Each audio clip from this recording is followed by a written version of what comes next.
Hey everyone, AirsoftReviewerHD here. Today with a review on the KWA Mark IV Professional Training Pistol. Now this is the fourth gun in KWA's Mark series. There's the Mark I, Mark II, Mark III, and then obviously this one being the Mark IV.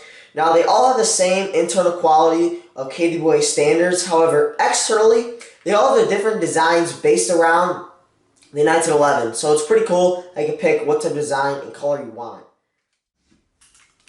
Okay, so the KWA, I'm just going to save a second here. Nothing in here. We're all good. Alright, so the KWA Mark IV, it's a full metal gun, making it very realistic, especially when you're in the field.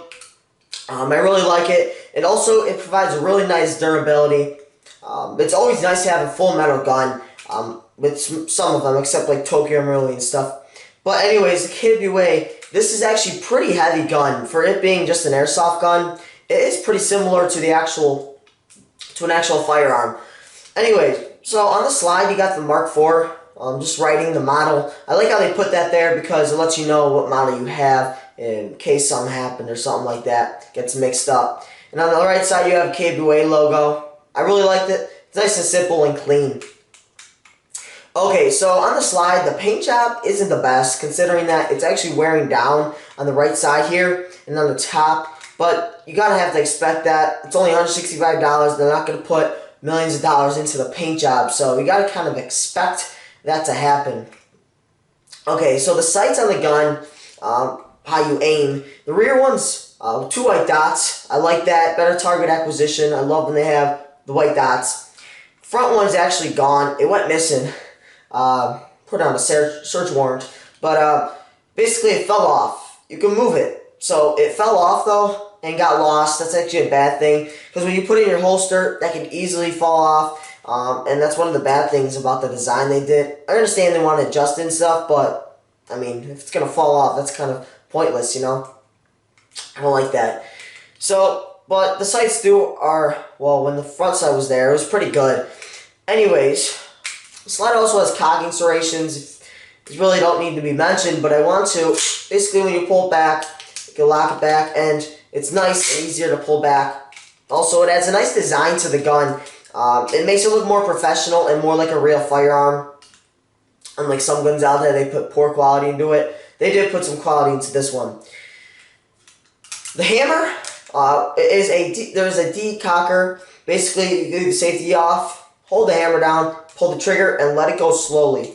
A lot of guns actually don't have this. Well, airsoft guns in general. A lot of Blowback airsoft guns don't have that, and I'm glad they put that in there. One, it's not going to be that useful, but one, it is a lot of realism to that, to the point, so I'm glad they did that.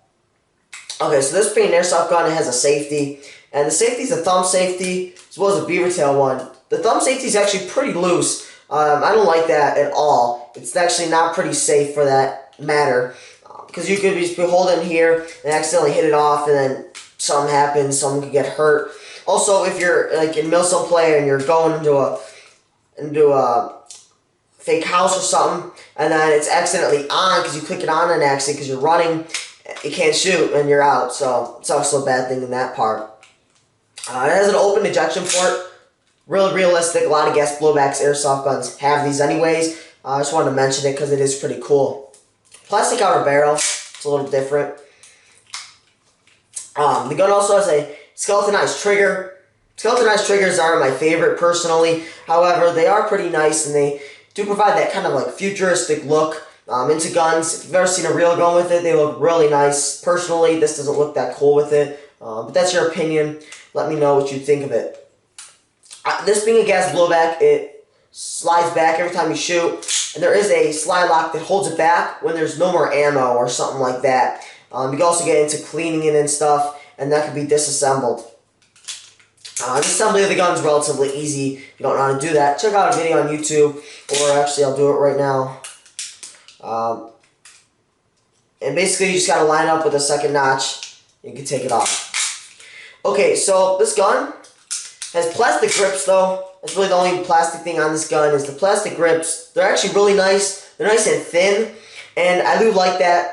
A lot of cheaper airsoft guns, they almost like cut you and point you. I've noticed that a lot. However, these are nice and thin, they're smoother out, and they do provide a grip as well as a nice feel. What would have been nice is a rubberized kind of coating. That would have been really good, and that would have been just top this gun off. So that's really all the gun. Also, the rail on the bottom, it's attached to the gun, so there's no wobble on it at all, which is really nice. I do like when they don't have it, like, I like when it's attached, because there's no wobble on the gun. You don't gotta worry about taking it off, losing it, and it's just attached to it. 20mm rail. However, you can't really attach some lights to it. I actually had a NC Star light that I couldn't attach to it for some reason. The NC Star light was too small and this was too big, I guess. I don't really know what happened there, but I'm not sure. But I'm pretty sure it does take, obviously, lights and lasers, because they would have remade it or something if it doesn't. So the magazine, it's a gas blowback gun, so you fill it up with green gas in the bottom valve here. The magazine is full metal, except for the top lip here, the feeding lip, whatever you want to call this, and then the bottom base. The magazine's really heavy. When you put it in the gun, it is very heavy. I love how heavy it is. A lot of you might not like how heavy it is, but I do. It feels really realistic. Now, how you fill the BBs in, you just pull it all the way down to the bottom until it can't go anymore, and then it locks in place. Only fill about 13 in here, so it doesn't get caught up and then jammed and stuff. And then you just push the button and it's good to go. Now, this only holds 14 rounds, so you're going to want to get at least another one, because 14 rounds is not enough to actually play a game. If you use this as secondary, go ahead, keep one magazine. But if you're using this as primary, you got to at least pick up another one, because 14 rounds is not going to last you. So we're going to fill up the magazine with green gas, fill it up with 0.2 or 0.25 gram BBs. We'll let you know, and we're going to do a shooting test.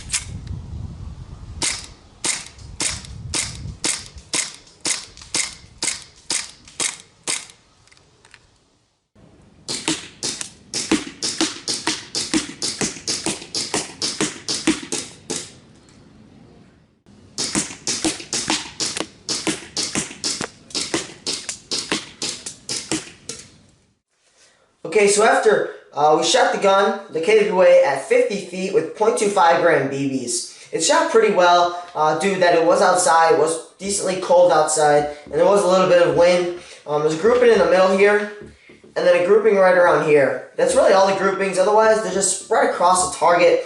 But remember, this is a pistol, so this is a relatively nice shooting. They could have done better, definitely way better, and I expect it to be a little better than this, but it's not bad, and it's shot pretty well. Okay, so the KWA is a nice gun, guys. If you're looking for a training weapon, or you're just looking for a fun shooting target, thinking gun with airsoft, I'd recommend this. It's gas blowback, it's really nice. Could be expensive sometimes, but that's alright. It's well worth it. Okay, always wear safety goggles or glasses in your field, whatever it requires. Be safe out there in the airsoft world. Remember, subscribe above for next week's review. And that's really all for this week. Please subscribe, and I'll see you later.